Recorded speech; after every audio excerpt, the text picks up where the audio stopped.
So welcome to the 2024 parent webinar meeting. We are webinar style, so just a little housekeeping items before we get started. Everybody is automatically muted when they enter. This is for all of our benefits. With like last meeting, we had like 70 some odd people in a room. We don't want you to have dogs barking, kids yelling, everything else going on in the background. So if you absolutely cannot type into the chat, long questions or whatever else, you can kind of ask to unmute, and towards the end we can be able to unmute people to ask questions. Chat is preferred as we go along. I'll turn it over to Amin and Rich now to say a little welcome to everybody.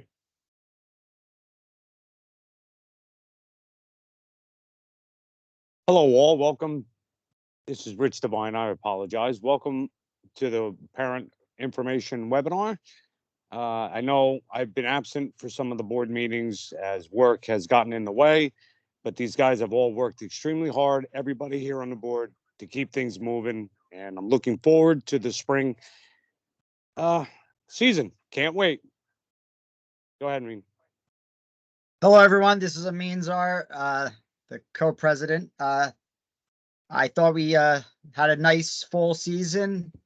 We had a little hiccups, but I think we ended up pretty much where we wanted to be, and I'm looking forward to see what we can do in the spring to make it better. All right, and I'm Gary Marks, your co-director of coaching, co-VP. I'll be kind of your guide this evening. So this is our table of contents for what we're going to cover tonight. Some board updates so you can understand what's going on with the leadership. We'll recap the fall season a little bit for everybody. So some interesting numbers. We'll review the parent survey we did at the end of the season. We'll talk about the upcoming spring season. Talk about long-term planning for the future of the club. Some summer opportunities, and then times for Q&A. So again, as we go along, if you have questions about specific things, throw them in the chat. We'll make sure we get to them. If not, write them down, hold them till the end. We'll see what we can do there. We're going to try and move through this fairly quickly. I know none of us want to be on here for forever. So let's get going. Okay, first things first for board updates. We now have a new treasurer. Michelle Sturzel is stepping down, and Hubert Carwick is stepping in as the new treasurer. The change has already been made in our banking system. Hubert's stepping in from, he was the equipment coordinator for the fall season. So many of you know that name from purchasing and arranging uniform and jersey numbers. The coaches know the name because he helped organize to get all of the club equipment. So Hubert's already set up as a treasurer. Some of you may have already heard from him, but going forward, just so you recognize that name, that's the new club treasurer. The club registrar right now is Dave Sturzel. And I think Rena is going to be helping out in that position and maybe bequeathing it in the future. Hint, hint. Is now an executive board position. The board felt that because of the intensity that's involved in the club registrar and registering players and all of the data and information that's involved in that it should be a full executive board position. So that change was made. And we are now seeking volunteers. We'll throw this out there now in case somebody's interested. With Hubert taking over as treasurer, we are looking for an equipment coordinator. We're also expanding that position a little bit since the equipment coordinator, basically the position does a lot when it handles liaison with the uniform vendor, with the soccer post, and with our parents to arrange uniform numbers for players, and purchasing equipment to distribute to the coaches. Other than that, it's not a huge position, so we've kind of added a little bit more to it, I guess you could say, to help us out with organizing our field lining and goal setup. So we need somebody to help coordinate those things at the beginning of the season, and then for the fields that we do have to line, we need somebody to help organize to schedule those regularly.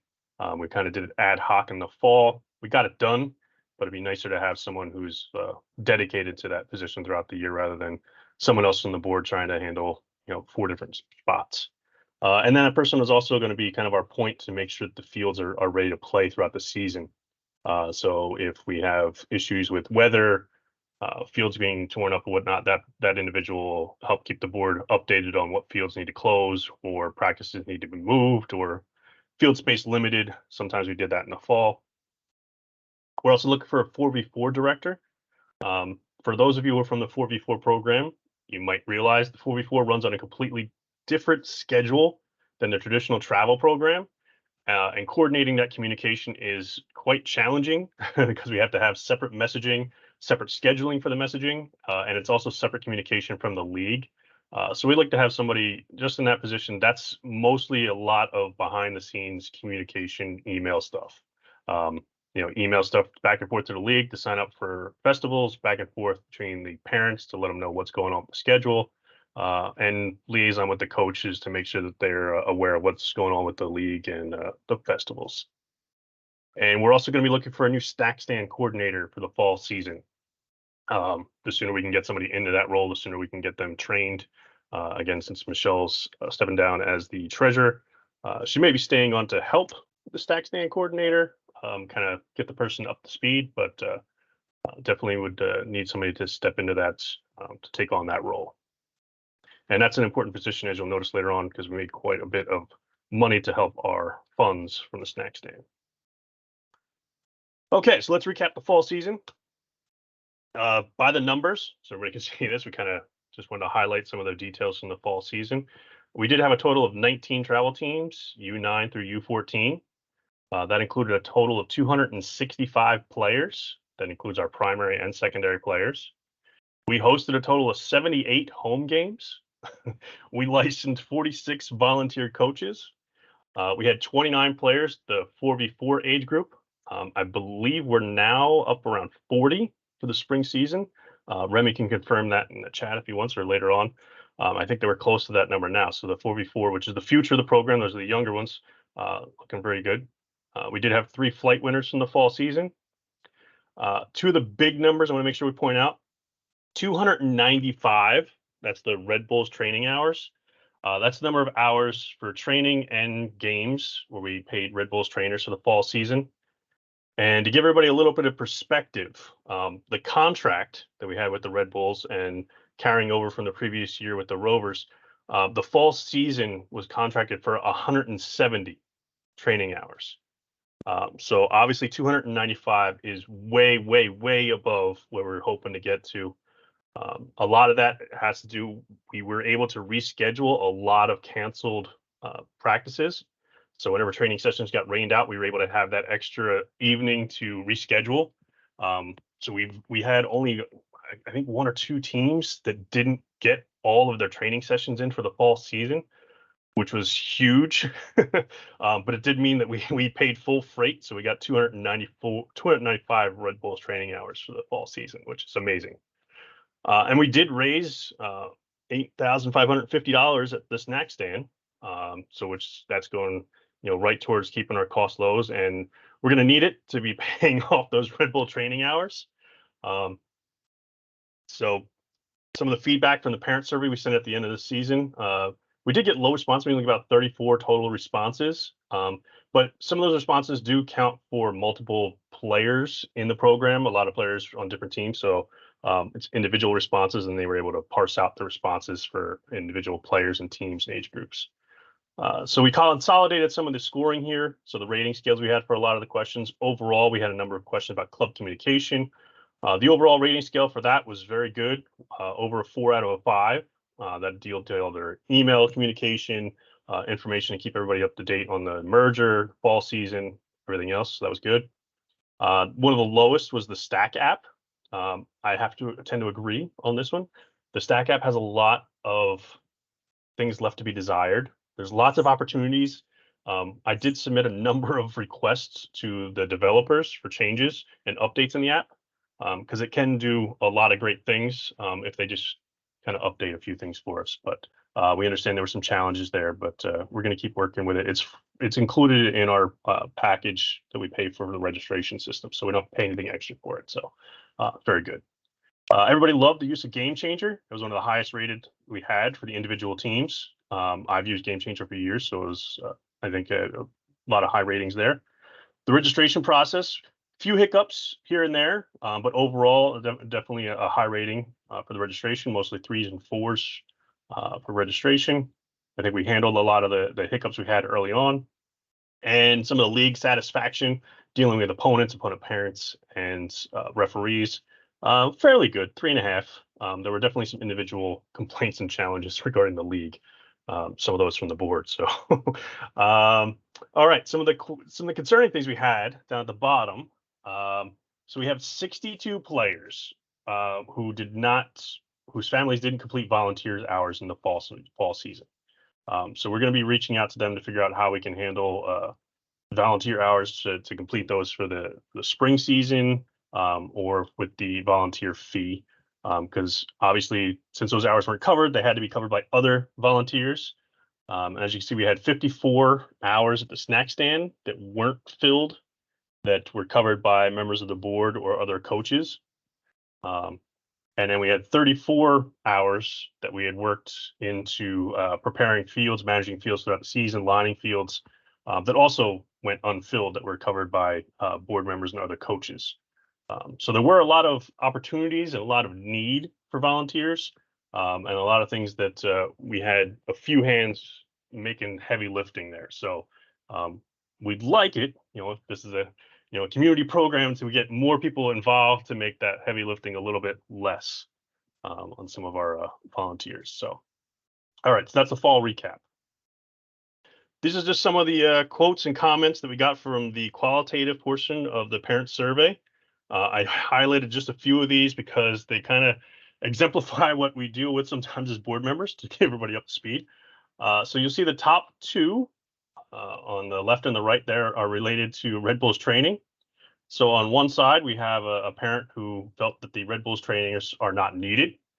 And on the other side, we have a parent who felt that the Red Bulls trainers should be used 100% of the time. Obviously, that's not a direction we can follow, either one of those. But as you can see, we get requests and comments from both sides of an opposite spectrum. I have the one on the left-hand side there, at least 2 refs at each game. Again, that's out of our hands. We know there's a ref shortage. We know there's issues with communication with referees sometimes in the Forest County League. So not something we can control.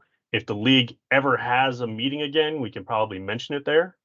As our league contact, Rob can vouch, the league has not met in since I don't know, maybe June of last year. I can't remember the last time the league actually had a meeting. So question down the bottom about why the snack stand was open during some practices. I think the previous slide answered that. We had about, 50 plus hours of snack stand time that wasn't volunteer filled. So our heavy lifting board members have to kind of cover a lot of those hours. So we can't handle the snack stand 100% of the time unless we have more hands on board. And again, the push for volunteering at the snack stand, I think that explained again by the previous slide where we had, over 60 hours that weren't filled, that we were looking for volunteers for and didn't get. One of the biggest suggestions I saw from the feedback was suggestions to add a picture day, an additional club event, kind of like a season kickoff. I know Wanakee football has traditionally had the bonfire because it's in my backyard every year. I don't think we can have a bonfire, but we might be able to do some type of season kickoff event. I love those ideas. We can definitely, I think the board's down to investigate those. If you are the parent who mentioned those and you would love to get involved in volunteering to help organize those things, please shoot us an email or mention so in the chat and we'll definitely reach out. And then we had a number of parents, thankfully, who definitely commented on the great job of merging the two programs. So thank you to those for the positive feedback. That's always welcome. All right, so now spring season updates everybody's looking for. So these are the dates you want. The spring season is scheduled to kick off the weekend of April 6th. The 6th is the Saturday. I mentioned that because we do have high school teams and the high school age teams play on Saturdays. So this first Sunday of the season is April 7th. That is the conclusion of the spring break week, I believe, for both Wanakee and Ringwood schools. So coaches, if you're on, please consider if your teams are going to be available for that Saturday or Sunday. And you've already gotten messages about filling out for the blackout dates. We'll follow up with that later. The season is scheduled to end June 16th. And the email communication we got from the league was very specific that no games will be played after June 16th. So for those summer vacations and planning to get away when the school year ends, there should be no games after June 16th. Also, no games the weekend of May 25, 26. That's Memorial Day weekend. That's pretty standard for the spring soccer. Our league registration deadline is February 15th. That's where we have to have our teams registered with the league and submit our flight request and blackout dates for the season. We are already working with those. We communicated with the coaches. The challenging part of the spring is the fields, both in Ringwood and Wanacue, do not open until April 1st. That means no practices on any of the borough fields until after April 1st, which is kind of tough if you're playing games on April 7th. We were looking to try and find an opportunity to use Lakeland, the turf, for winter training and for spring training. It's been a challenge getting responses, I could say, from Lakeland regarding the use of the field. We are still working. We've been, I guess, asking for months. We're still working on that. And gym space, obviously, during basketball season is not really feasible for indoor training either. So we will work on whatever we can to do to try and get some type of training together before the season begins and before the fields open on April 1st. As was mentioned at the beginning of the fall season, expect the majority of spring practices to be on the Ringwood fields. In the fall, the majority of practices were obviously on the Wanacue fields because the lights at Back Beach and multiple fields at one location. The spring season, Wanacue does not have access to Back Beach. The only two fields that are available in Wanacue are Hagstrom and Addis, and they're not known for being well-conditioned fields. So expect the majority of practices to be at a lot of the Ringwood fields in the spring, but also give some of the fields in the Wanacue side time to rest. So that's kind of a balance we see going forward. For coaches, flight requests for the spring for teams, the form's already been sent out to them for them to complete and send back to us to see where they want to be flighted for the spring season. Blackout dates, those are also known as PCN, preseason conflict notices, are due to the board from the coaches by February 6th. So those are dates that you do not have enough players to field a team, that you do not want to have something scheduled. We put those in advance. When the league schedule comes out, you're automatically off that day. So April 7th is the first Sunday of the season. If people are going to be away for spring break and not returning, let your coach know so that they can put in a PCN for that date and not be scheduled. I know a lot of teams are planning to go to the June 1st Point Pleasant tournament. If you're planning on staying overnight and not playing on Sunday, June 2nd, please make sure you let your coach know so they put in that date and they don't schedule a game for that date. The league will pretty much accept 2 blackouts for every team. Anything more than that, they'll just pick whatever you give them and you get stuck with whatever they don't. So, all right, some important information for the spring season. Most teams are remaining intact. There should be no changes to the bulk of teams. We do have new players. We are holding player evaluations this Saturday. No one has been accepted to any team yet, similar to the spring season, but we do have new players to evaluate. We will evaluate them. We will place them on teams appropriately if there's multiple teams in an age group. Mostly those teams we have roster space available, so it won't overextend the rosters. For teams where we only have one team in the age group where the rosters are tight, we may place those players on a practice squad. It may give us enough to have multiple teams. Those things are still yet to be determined. We have a few teams where we're going to have minor or major realignments. I think the 2013 boys were aware of this. We mentioned it in the letter we sent to them before the fall season. From the Ringwood side, that 2000 boys team typically did not play in the spring last year because there are a lot of players who play baseball and do not come back for the spring season.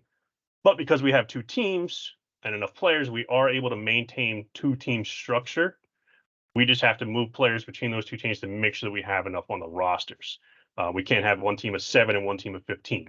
So we're going to have to realign some things. We are asking the Red Bulls trainers for help and guidance in that area to try and sort those things out, see what they suggest. Then we meet with the coaches to discuss it with them, because we also have to realign the coaches, because the coaches for the one team also coach baseball and do not coach soccer in the spring. So we do have to make some changes to that age group to make sure that everybody can still play. The 2014 boys, we met with their coaches in the fall. They had a max roster. We've been trying to recruit heavily so that we can possibly get 2 teams at that age group. Split the players based on skill level, red and gray, provide more playing time. The coaches have discussed how they would try to break things up to try and get a couple more coaches involved, or who would coach one team and who would coach the other. We will be meeting with those coaches before any of those decisions are made. Again, just so everybody knows. We are close. We could still use a few more players there to make it a little bit more solid.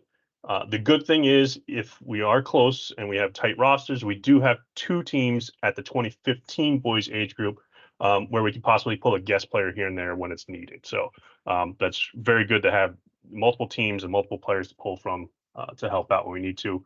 And it definitely helps having, the greater playing time for the smaller rosters. 2013 girls, we may have some minor player movement there. We have a few players who aren't coming back for the spring season, and it's going to cause a little imbalance in the rosters.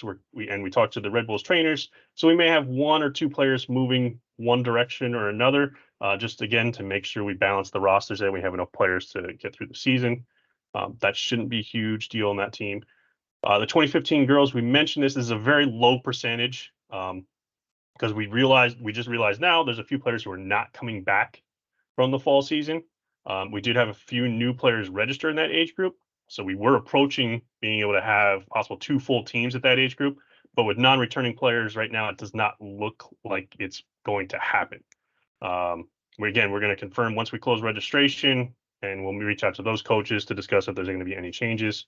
That's a very low percentage at this point, but we want to put it out there just so everybody's aware that if we got over 18, 19 players, we would be able to have 2 teams. They could all practice together and stuff. We would just have them on 2 different rosters for games to increase everybody's playing time and also to give players a little bit more of a skill-based challenge for games. All right. Before anything happens, the board's going to meet with the coaches to discuss the possible changes and what the effects could be, and before any decisions are made. And then we'll communicate those things to the parents. A lot of it is still pending a few things outstanding with registration. And the good thing is we're actually adding both boys and girls high school age teams for the spring. We can confirm that. We do have enough boys for a D2 age level, which is the 2008-2009 age group. We did not have enough players for the 2007-2006 age group. For the girls side, we had a mixed bag, so it's going to be a full high school age team on the girls side, it looks like. We're still waiting on a couple of late registrations on the girls side, but we're pretty confident we're going to have the team there. So good news in that area. All right, so that's spring season, I think, covered in a nutshell. All right, future planning. So this is long-term discussions. One, for the fall season, the board did survey parents in the fall from the U9 and U10 age groups. The majority were clearly in favor of adding the Red Bulls training. Again, last year, the board decided to lower the price for those age groups to try and recruit more players. Those 2 age groups are still our lowest numerical across the club. We did pull in a few new players recently, but what parents want, they want the training. So we will be adding it for the fall season, and when we open spring registration, that cost will be reflected in the spring registration costs. For those teams adding it to the spring, we'll again reach out to parents if they want to add it on. It'll be an additional cost they can pay this season, and we'll add it there. Okay, so that's for that announcement. Other big discussion that the board's been working on is we have been exploring joining a new league. For many of us, we've been involved in the Morris County League for years. I've been involved in the Morris County League since I started with the Wanacue program years ago. And I can't say hasn't been challenging. As a board member, we're especially, and the rest of the board can say, we deal with a lot of challenges with the league, with communication. As again, I mentioned, the league has not had a meeting in at least 8 months, I think. So we've been exploring looking at Northern County Soccer Association. Many of you may be aware of Northern Counties. It's primarily a Passaic, Bergen area, northern New Jersey. Teams from like Mahwah, Ramsey. If you play basketball in the winter in Northwest Bergen Pack, that's a lot of the same teams are in the Northern County Soccer League Association. So things that we've been looking at as a board, the pros that we've been looking at of possibly doing this. Northern Counties does run a 10-game season. Currently, Morris County is 8. Morris County used to be 10. When COVID hit, they dropped to 8. They didn't change the price. They still charge the same rate they did for 10 games. But so that provides two extra games per season or 4 extra games annually for teams. The games are also longer in Northern Counties than they are in Morris County by 10 minutes in each age group, which equates to an extra 80 minutes of playing time per season. So across the spectrum, that's a lot of extra game time per season throughout the year. Northern Counties does not have a secondary carding system.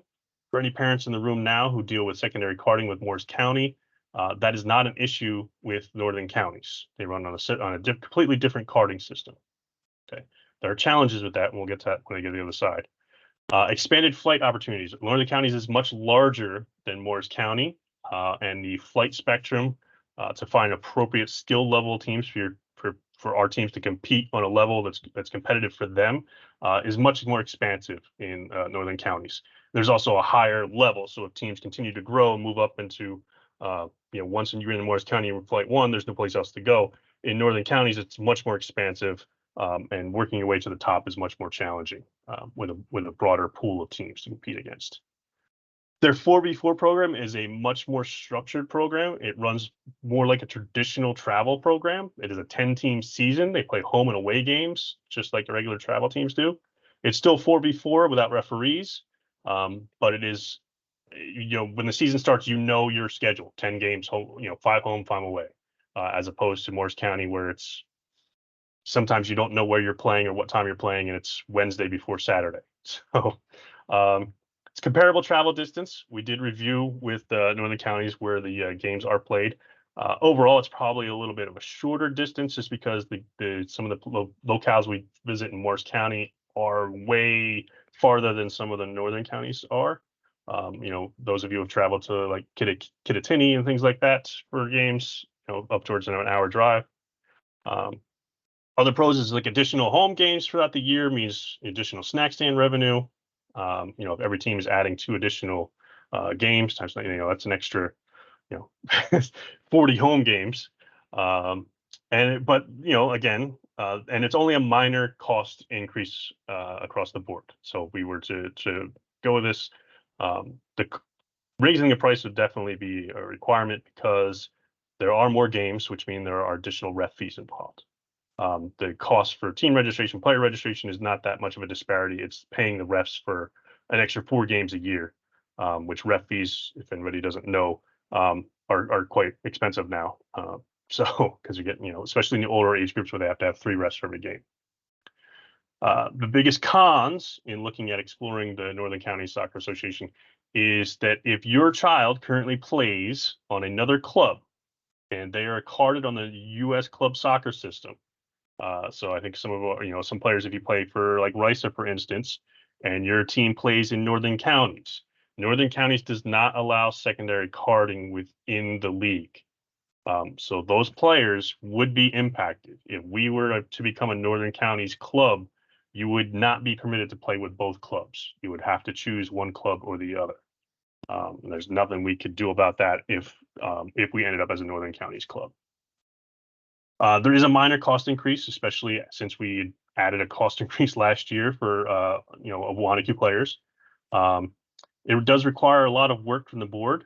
We just got a whole new club set up with New Jersey Youth Soccer and Morris County last year, so we'd have to basically start that process with a new club, which require a lot of work to get things set up. Northern Counties is much more structurally organized than Morris County. They are sticklers for the rules.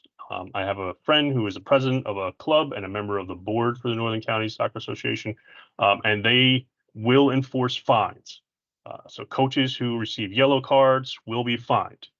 Teams who forfeit will be fined. Teams who don't submit game schedules on time will be fined. Teams who don't agree to reschedules will be fined. So it is a much more structured organization. And if you have good leadership that is on the ball with those things, it's not to worry about. But if you get lackadaisical and have coaches who aren't responding to reschedules and things like that, or the coaches who get yellow cards, they're fined for every card they get. Then the fines could add up. And the other biggest challenge, aside from the first one there, is in the fall season, the boys program for Northern Counties, they play on Saturdays. Girls play on Sundays. So it could potentially cause an issue for any of our players who compete in other sports. Although most of the games could be scheduled in the afternoon. So if there's morning rec soccer or other, football or anything else, I'm sure the schedules could already be worked out. But just with anything else, so we want to put it out there because we have been exploring this. We have been speaking with northern counties about this possibility and getting a lot of information from them regarding the process and costs, and making sure that we know everything before we actually even make an application. So none of that has been done yet. So make it clear, no decision has been made on changing leagues. We voted at the last meeting to explore this a little bit further, to bring it to the parents and coaches for discussion and seek feedback. Obviously, our major concern is based on the registrations from last year. We have about 10 players who are in that first category that they currently play for teams that are already in northern counties, where if we were a northern counties club, they would not be able to play for both.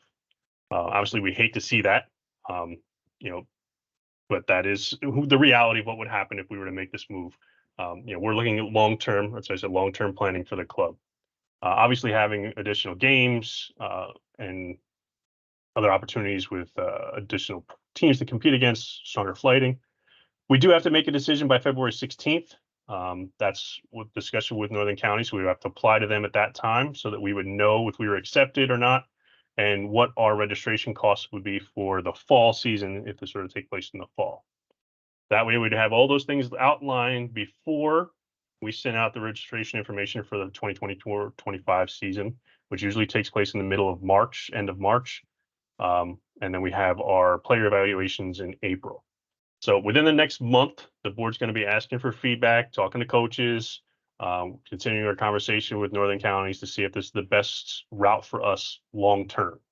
From a number standpoint and from dealing with the Morris County League, there are lots of things that to be desired. There's also a lot of unknowns that could take place with Northern County, since we'd be a new club starting. Neither of the board from Wanacue or Ringwood had any experience with Northern County, so it'd be a completely new venture for everybody with no backhand knowledge. All right, so that's that. Moving on, we just wanted to project some costs, everybody, so they would kind of understand what we'll be talking about when we say cost increase. If we stay put, no changes, the left-hand side, Morris County, that's the current league. Basically, there'll be no change to the 4v4 age group. That's $75. That's for the year. It includes the jersey. U9 and U10, we'd be adding trainers, but we're prorating that cost. So it would increase from $200 to $350. We think, okay, these are preliminary projections. I just want to make sure I put this out there. So don't say in March, like, oh, you said it was going to be this. We think it's going to be this. Again, in that one of those slides we mentioned earlier, we hit 295 Red Bulls training hours in the fall season. If we come close to that in the spring, we're going to have to increase costs because we've been hitting all of our training hours. So our only other option then would be to reduce training. We don't think that's where people want to go. So we're putting these numbers out there as projections. They may and likely will change. U11, U14 age group will have to increase about $50 for the year. I'm anticipating a ref fee increase at that age group, and then also the training costs for that age group. And the D1, D2, that's the high school age groups. That should be no change for next year. Say Morris County should be $125 for the season. If we move to Northern Counties, the 4v4 would have to increase to $100. That's just to cover the registration costs for the league, because it is a structured 10-game season. So it's not like the festival style now. So you are guaranteed 10 games to play as a 4v4 program. U9, U10, the price would be about $400. Again, that would have to probably cover the costs of the referee fees. This is based on costs right now at Northern Counties. We don't know if they're going to have a referee fee increase in the fall season or for next year. U11, U14 would have to go to $500, again, to compensate for the referee fees.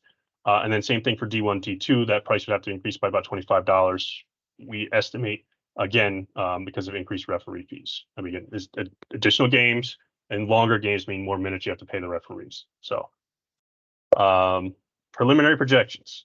As we put out there, the Red Bull training is our largest budget item. We're estimating that we're going to have to pay out between $52,000 and $55,000 in Red Bulls training for this seasonal year, which is a lot more than was originally in the contract with the Red Bulls.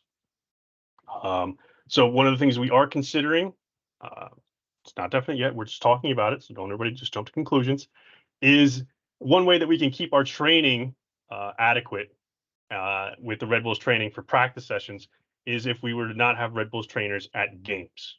That would reduce our overall hours by about 50 or so per season, which would bring us back a little bit closer to where we would anticipate being. We'd still be over where we originally projected to be, but 295 hours minus 50 puts us at 245, which is a lot closer, and would still enable us to keep our Red Bulls practice training for 75 or 90-minute sessions and all of our goalie training without having them attend games, or reduce the number of games they go to. Right now, they're scheduled to come to 2 games for every team. So removing those would be our first choice if we were to remove anything related to training. We'd rather keep them for the practices and the training sessions, and have our volunteer coaches handle the game situations. It's nice to have the Red Bulls trainers there come to help the coaches, to kind of talk to the players and to see what they need to work on. But if it's one of the things that we have to sacrifice, that's where we think we would put that. So again, we're going to have a conversation with the coaches. None of this isn't, I want to emphasize those things. These are conversations we're having. We want to make sure we're transparent, let everybody know what we're considering and what we're looking at so they can give us some feedback ahead of time. All right, summer opportunities. We were meeting with the Red Bulls tomorrow. So we're going to talk about training. We're going to talk about spring break camp. We're going to talk about the summer camp for the Red Bulls. I will also be meeting with Gotham FC, the NWSL champions. We've got a lot of new players this year regarding our preseason training camp and Gotham FC game, which should be in late August.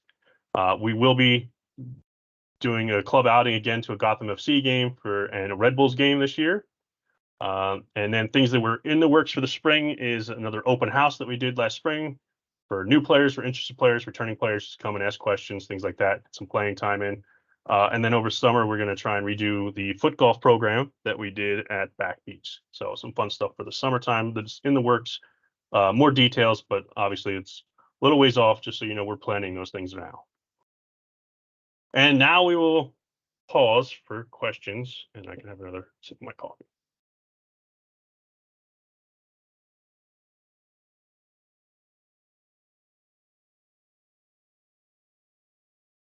All right.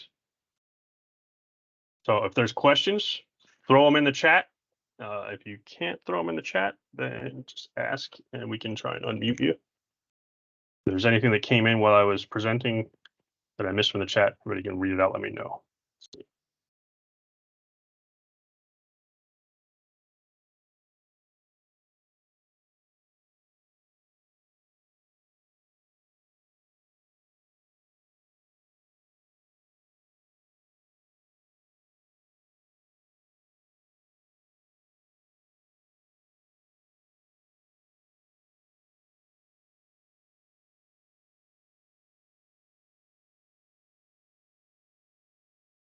Are there no questions? There we go, no questions. Good information. Yep. All right. I saw a couple things pop up. Yeah, they hear that coming. Okay. I have a question that someone just texted me. They said they can't get into the chat, but for the boys D2 team, how many do we currently have? And can they be secondary playered on the team? Yes, they can be secondary playered. By last count, and Remy can double check this for me, I believe we had 12 or possibly 13. For the boys or girls? For the boys. For the boys. Okay. For the boys. For the boys, we have 14. 14. 9 of them are born in 2009. 4 are born in 2008, and only 1 is born in 2007. Right. So it's 13 for the 09 and 018. Correct. Okay. And how about for the girls? For the girls, we have 10, I think. 11. 11. No, 10, Okay. because one of those isn't actually going to be playing. Okay. I was just testing the registration system on one. All right. And I see another question here from Lisa. How do I sign up for the Saturday evaluation on Saturday? I believe you just registered, so you're probably going to get an email tomorrow for the Saturday invite. But I know who your player is and probably what team they're going to end up on, because there's roster space on that team. I see a question. When do practices start? So as we mentioned, no fields open until April 1st. So that is the earliest we can start practices as of today. If we can obtain space prior to that date, we will, and we'll inform the coaches and we'll make it happen. But neither borough will allow us on the playing fields until after April 1st. Would Northern counties allow kids to play up if there's a player shortage on the older team? Yeah, Morris County allows that to do. Every league will allow you to do that. You can card players up. They allow guest playing. They have a much more flexible guest playing option, actually. Northern counties, typically we have players who, they'll play at their age group, and if the older team needs guest players, they'll guest up. Northern counties will actually allow a guest down on a limited basis. So if your player, let's say, is a 2013 age player and they're rostered on a 2012 team for some reason, they can guest down to their 2013 age group team, I believe, twice a season. So it's usually like in emergency situations, something not. But their guest policy is much more flexible than Morris County is. Again, the biggest hiccup there is there are no secondary carding in Northern counties. Let's see what else. How to receive the information about a child regarding the end of the season valuations. So if you are registered in the system, if you follow the instructions we sent out in the fall related to registering for the Red Bulls online player portal, whatnot, you should have already received an email from the Red Bulls with that information. I know I did for my player. I don't get them as a coach for everybody on my team. I only got it for my own kid, which is weird, which we're going to talk to Patrick about tomorrow, because as a coach, I'd like to see them for everybody, but I can't. I can only see my own kids. Next question. For the Girls U9, we would like to have the Red Bulls trainers in the spring. Will begin that all parents need to agree. Yes, it will. If you don't want most to, could we arrange something? That's something that the team can discuss. We can't force any parent to pay extra because we were contracted the registration fee paid for the year. So when we registered players last year at $200, we couldn't go in September and say, hey, we're raising the price to $300 now. Sorry.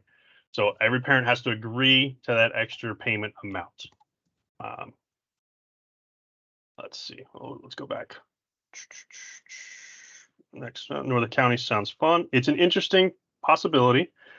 Any possibility to get playing time on the turf field later in the spring for high school teams? Yes. I believe we are trying to request that so that the U14 and up age groups are going to try and play on the turf. The problem with the high school age teams is they cannot play on Sundays. They have to play on Saturdays or other nights. And I know that the lacrosse and other sports are going to be using the turf in the spring. So scheduling may be a challenge. But again, we've been putting in requests for the turf for all winter and haven't gotten any responses. Next question. My son is a new player at 4v4. When does this start? Do we get a calendar on games? Lawrence should answer that one. So the 4v4 typically starts about 1 to 2 weeks after the travel season starts. This spring, I think it's going to start 1 week after. Okay, because the spring season this year starts late because Easter is in March. So the spring season starts April 7th. I would anticipate the 4v4 season starting that following weekend of the 13th, 14th. That should probably be the first weekend of 4v4. The way the 4v4 program works is the league sends out a festival schedule. And then the coaches will reach out to the players and say, hey, these are the dates and locations that the league is giving us. Tell us which ones you can do. And then the coaches will sign up for ones where they know they have enough players for teams. So it's not a structured game schedule like the traditional travel program, which is why we're looking for a 4v4 coordinator, because it's completely different communication is going on for these two types of programs. Which is one of the most interesting things about Northern counties for us is that younger 4v4 age group, because it is a firm structured schedule. 4v4 is one of our biggest crutches with the Morris County, because they also they'll put the festival schedule out there and they'll say there's going to be games in Livingston on this Sunday, but then they won't provide a game time until Wednesday night. And then Friday, they'll send a message out saying the game time is no longer 2 o'clock, it's noon. So it's very frustrating for coaches, and we understand it's very frustrating for parents. It's very frustrating for us as board members because we can't provide that information to anybody, and there's nothing we can do about it. So the 4v4 practices will usually start the week after our training starts. So I would anticipate the first 4v4 practices taking place the week starting. I'll get April 8th should probably be the first week of practices for the 4v4. If it wasn't received evaluation, then where do we get? I did not get the email. Get it. We'll ask the Red Bulls tomorrow to find out if there's a way that the parents can log in to get it. I don't know if every parent, like, it's not something we can see. So we rely on the Red Bulls a lot of that for that information. So if the parents did not register for it in the fall, they probably won't get it, and they may have to sign up for the portal in the spring to get it in the spring. But we will talk to Patrick. We're meeting with the Red Bulls tomorrow. We have that question on our list of things to do, and once we get that information, we'll shoot it out to parents in an email with some updates on those things. Right. What is the email so I can make sure I get them, and how often do you send them? Emails will come from a variety of email addresses, but they will all end in lakelandjuniorsoccer.org. A lot of stuff will come from me, or Remy, do you know what the email address is that we send from the registration program? Is that like Blue Sombrero or something? Yeah, it's Sports Connect something. or Sports other. Connect. So the other emails that we send from the system will come from the Sports Connect website. But if you registered and you got the confirmation, that is the email address that comes from those. Another guest: would joining Northern Counties open the possibility of playing indoor during the winter? There's no limitation on playing indoor in the winter.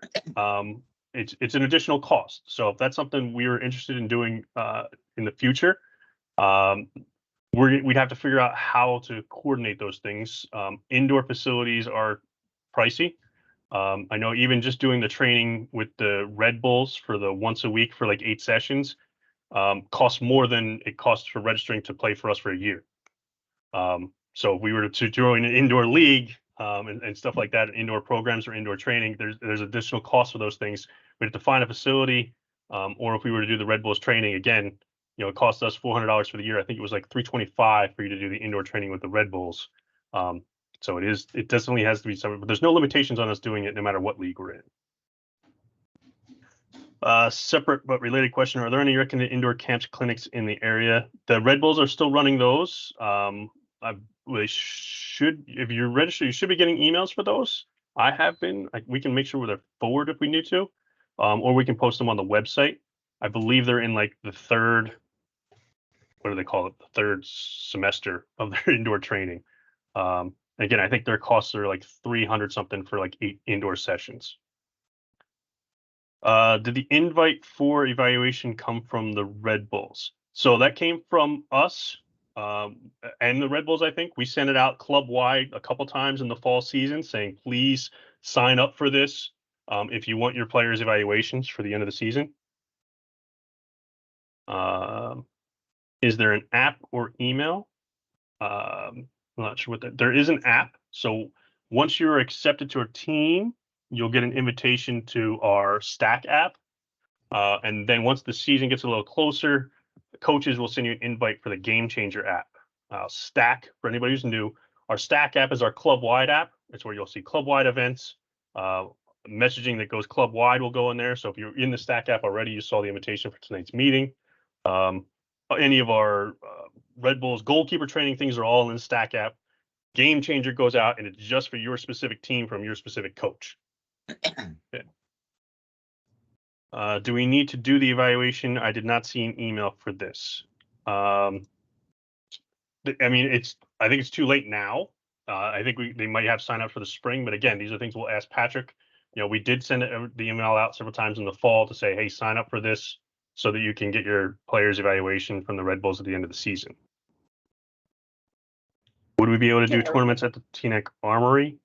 Yes, if your team or coach wanted to do those, they feel free, and the cost is on the players. I tried to get my team to do one, but we ended up on the waiting list because the tournament was already closed. So we tried to do the Gotham FC tournament indoors, but by the time we had enough players interested to pay for it, the registration was closed. Is there still two 2012 boys teams? Yes.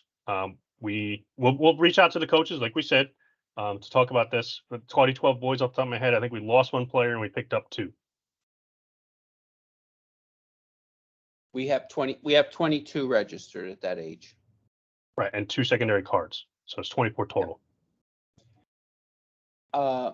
Hannah has her hand up, Gary.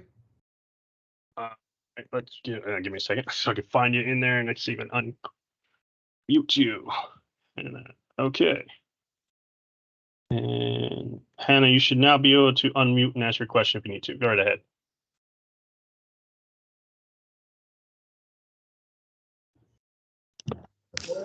Hello. Hi, yes, go ahead. Hi, I'm Kai's mother, and he's 13 years old, and he born in 2010.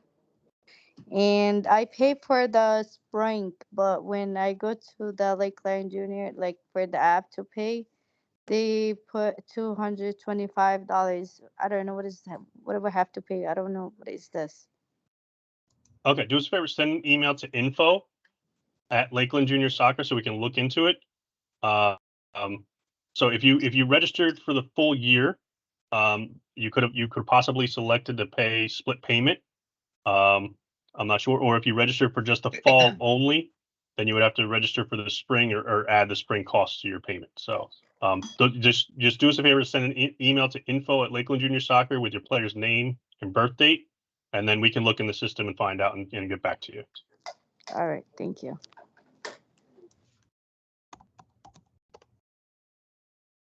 Oh yeah, I have another question. Mhm. What is 4x4? 4v4 is for players born in 2016 and 2017. It's like an introductory travel level. 2017. They born 2017. Mhm. Oh, okay. Yeah, because I'm trying to register my son. He's 2017. Yep, then they'd be able to register for that level. All right, thank you. Get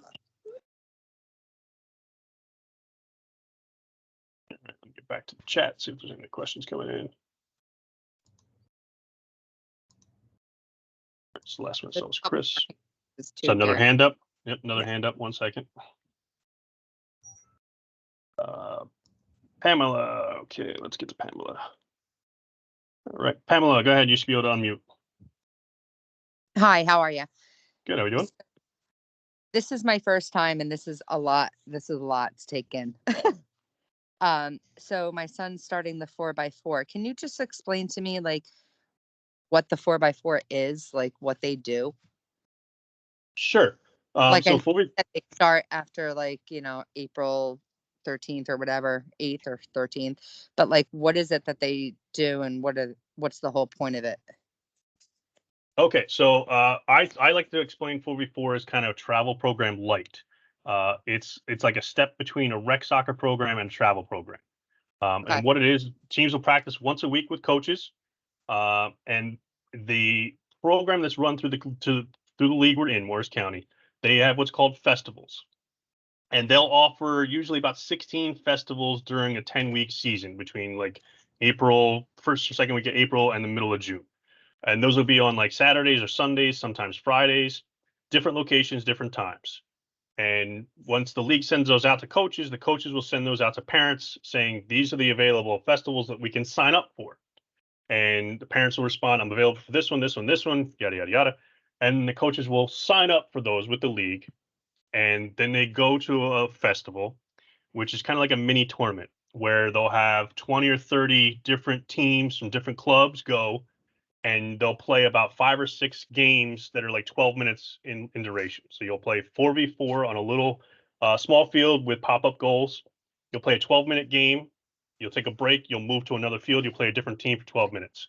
Take a break. You'll move to another field. And it takes about an hour and a half totally.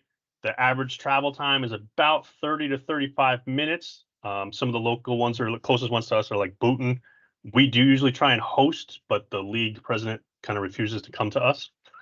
A lot of them are in Livingston, trying to think some of the locations, but that's kind of the gist of what the 4v4 program is. It's giving the players an idea of a regular travel practice, traveling to a location to play soccer. And then when they're ready to move up next year for the older group, they play regular travel, which is two practices a week and 8 games a season on a structured Sunday schedule.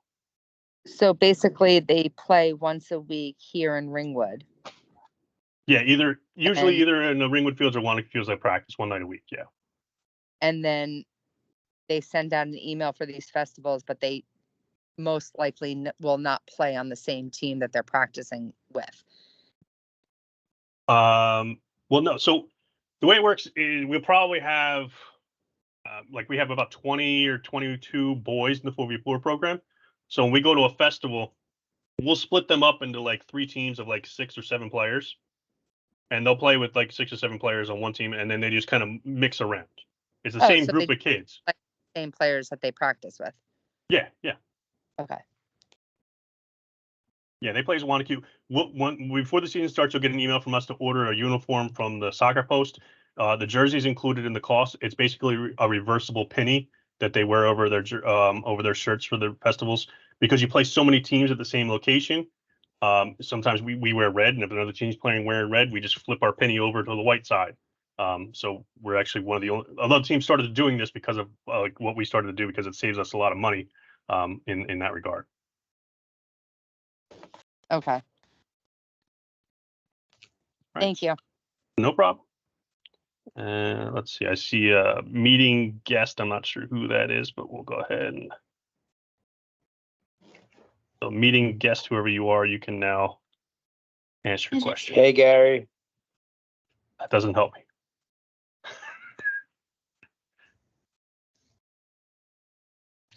Can you hear me? Yeah. Okay. Hey, Gary, it's John, Jacob's dad. Okay. Hey. I was wondering, is there anything that the boys are doing indoor that you know of from now till April to get them, warmed up for the season? Not currently. Unfortunately, we don't have any gym time available because of basketball. We've been trying to get space at Lakeland for the turf for outdoor training. But so far we haven't been able to get responses from Lakeland to do that. But if we do, our goal was to have weekly training outdoors at Lakeland, weather permitting. But right now we do not have any indoor training at any of the gyms. If we were to try and do indoor training at a facility, again, it would be, the price would be higher because we'd have to rent someplace. Yeah. But there's nothing in place right now. Okay, because I remember last year, my buddy who lives in Pompton Lakes, they had like a tournament at their school gym, like on the weekends. So I don't know, is that something that we could look into for the future? Not that we know of in Wanaka and Ringwood, because we can't get any gym time. If another town is hosting something, maybe we can do. But yeah, I mean, I was lucky to get 2 hours of gym time this Saturday to hold the player evaluations, and I was only able to do that because there's a wrestling tournament. So there's not a lot of basketball scheduled because there's conflicts. So I got 2 hours of gym time this Saturday to do player evaluations, and that's all I've gotten so far. Well, actually, talking about that evaluation, is that something that Jacob needs to do, or? No, this is only for new players that are just registering for the spring season. Ah, okay, perfect. Thank you. Yep.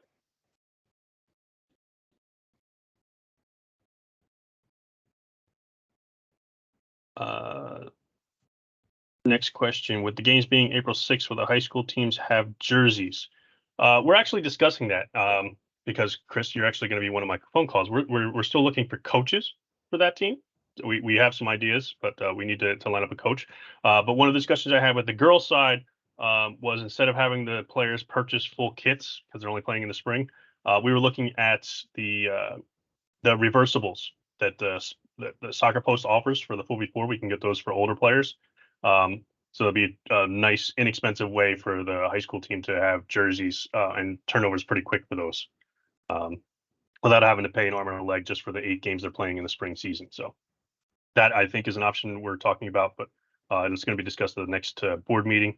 But yeah, they'll have, we still have everything set up at the Soccer Post, so all new players or players who need them can purchase jerseys at the Soccer Post. We'll open that up to make sure that they're all, That's me email will go out in February, place orders, and those will be in by sometime in March. So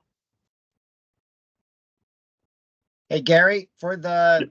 high school teams, can we still guest players up even though their jerseys won't match, or we're going to buy extra pennies for those as long as they're the players? same color, it should not matter. Okay, so as long as they can still wear their red or white Yep. actual jerseys. We had players this year who misplaced or brought the wrong jersey. They were wearing their red Wanacue jersey on the Lakeland team. So as long as it was red, it didn't matter. Okay, I mean, we could purchase extras if we need to because they're only $20. But I didn't. It shouldn't be should be an issue. There were high school age teams last year. The coaches were bringing tie-dye T-shirts for the teams to put on right before the game. So it's just a chance for these high school players to play year round if they want to. Last year's the high school in Wanacue last year the coaches just bought T-shirts. So I had the conversation with the coach on the girls' side who's going to be handling the high school age girls team for us, and he liked the idea of doing the reversible because it was cheap and it was one less thing he had to worry about.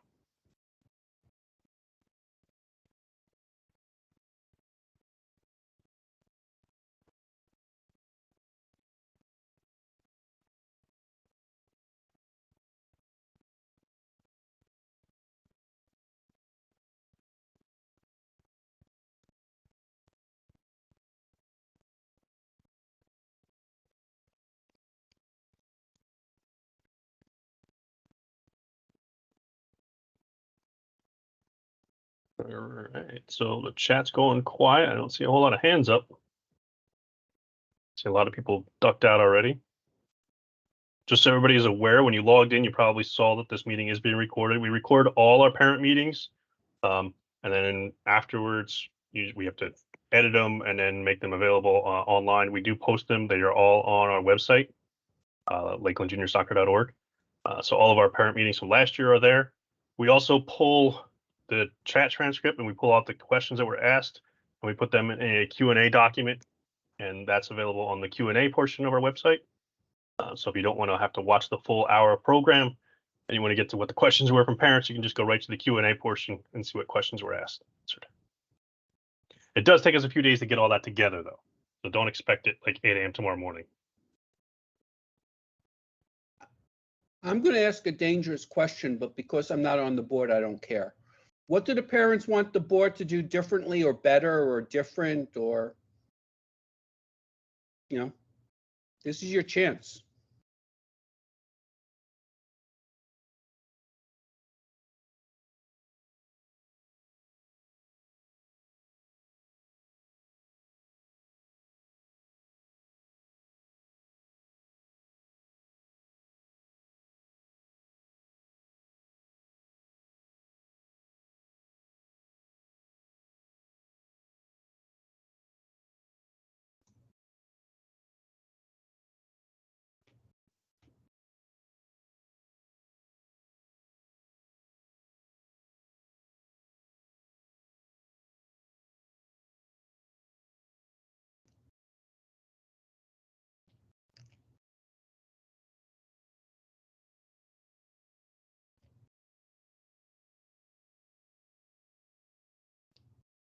I guess I got my answer. There we go. And again, please use the info@lakelandjuniorsoccer.org email for questions. And please include player name and birth date. I can't tell you how many emails I get where they say, something, hey, my son is doing this, or what's going on with my son's team. And I'm like, I have no idea who your son is or what team they're on. So please include that information, any messages you send to us, because there are 300 some odd players in the program. So identifying which child you're talking about and what birth they are helps us immensely. Hey, Gary, can you unmute Greg White? And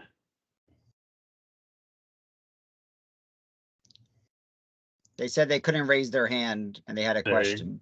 There you go, Greg. You should be able to unmute.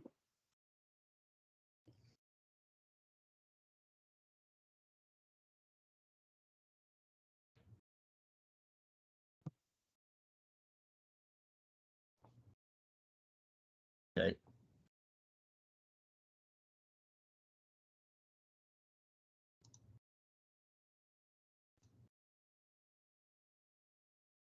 Let's see if they respond.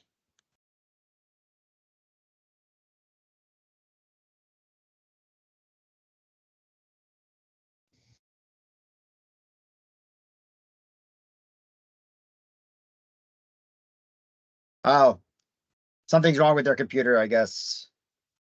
All right. Oh, Pamela's got another question. That's Hi, go ahead. thank you so much for everything that you've given us. We appreciate it. No I problem. think all our questions.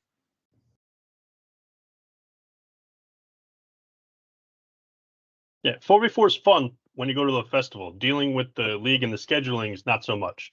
But even years like I don't have a kid in that program, but last year I was even volunteering to go and help coach those things because the playing with the 4v4 little kids with no referees and no crazy parents at that little level, so it's much more enjoyable. It's a No, good he's time. definitely excited. I think you guys are doing a great job. You answered a lot of questions. Thank you so much.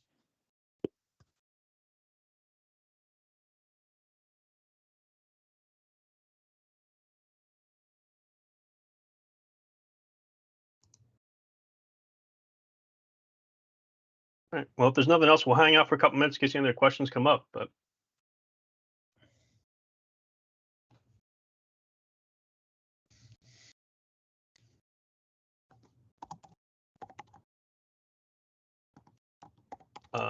Nicole's question: if the club goes to northern counties, it would be for the fall, correct? I that would be our intention if we were to make the move, and if we were to make that decision at the next board meeting in February. We will, however, reach out to the list of players that we know play for current Northern Counties clubs because we want to have that conversation with them.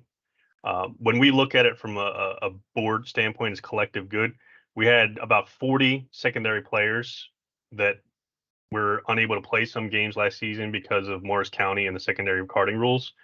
And it also costs us more money. So Northern Counties impacts currently about 10 players we have. But it's a greater impact because it's basically there is no secondary option. It's like you have to choose what club you play for. So if you play for RISA right now and then that team they play on plays in Northern Counties and we end up in Northern Counties, you would not be able to play for both clubs anymore. If the RISA team that you're on moves into an EDP league, then you're fine. There's no issues. Gary, regarding the fall for the boys, Northern County plays on Saturdays only.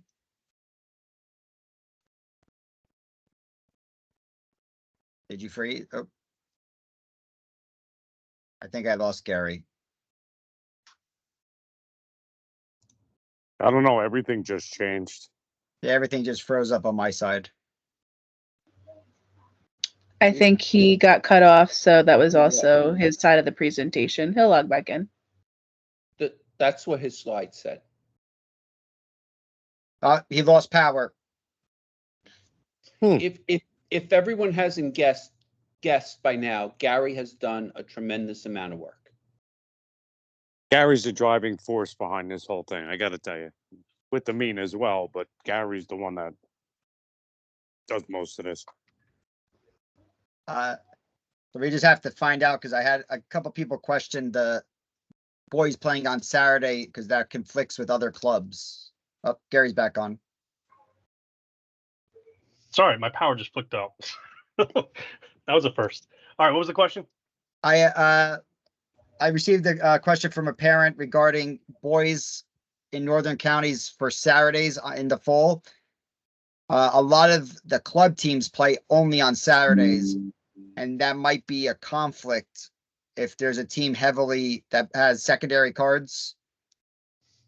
That we currently have like a team with 6 or 7 kids who are secondary carded. Those clubs play on Saturday for the boys in the fall. So that would be very difficult to schedule. Can they play on other days or it has to be Saturday only?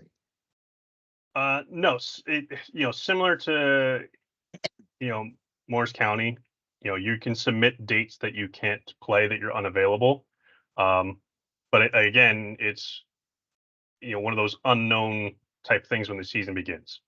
So unless you have a full schedule ahead of you to know which days you need on and off or whatnot, you can try and reschedule games, but it's not 100% guarantee that it'll happen.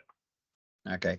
And then the second part of the question was, can we keep some teams in Morris County or do we have to do a full club switch? The board hasn't discussed that. I can tell you my position on it is no. We would have to increase costs again, and we would probably have to duplicate board positions. It's two completely separate registration systems, two separate carding systems. So we would basically have to divide our club twofold in order to try and make that happen. And I have no idea what Morris County's response would be if we say we were taking 18 teams out of the league and we want to leave one in. They usually have a requirement that you have to have a certain number of teams from your club in order to be a member club. Okay. Northern Counties has a requirement as well. You have to have a certain number of teams to be accepted. Okay. Some parents were confused enough registering with picking spring, fall, payment plans, adding that complexity. It would be difficult.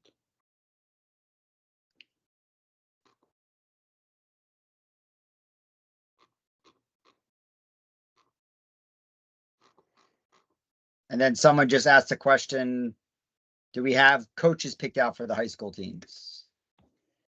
On the girls' side, yes. On the boys' side, no.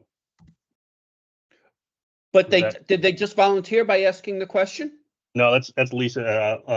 So I've spoken to two of our current assistant coaches who are both willing to help out with the high school boys team.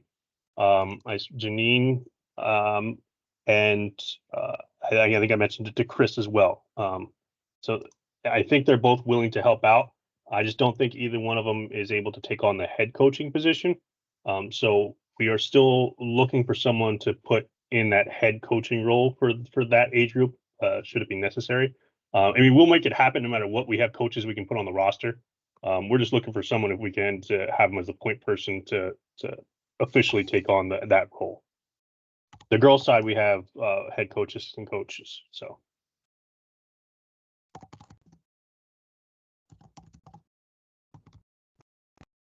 But once we close registration, you'll be getting an email from us, Lisa, about the D2, about the boys' side. We definitely have the team and the age group for that. And then we'll be ironing out all the details in the next few weeks because we got to get the league registration in, and then we'll handle everything else with coaching and uniforms and stuff.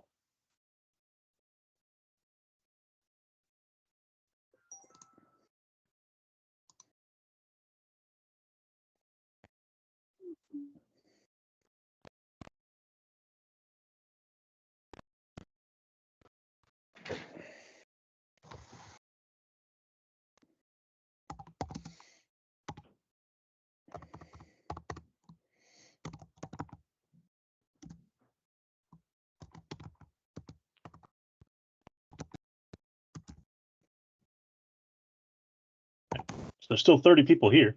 Anybody type away? Oh, that's Lisa. Thank you. Yep. Yeah. Don't worry. We'll take. They're gonna have a team. So.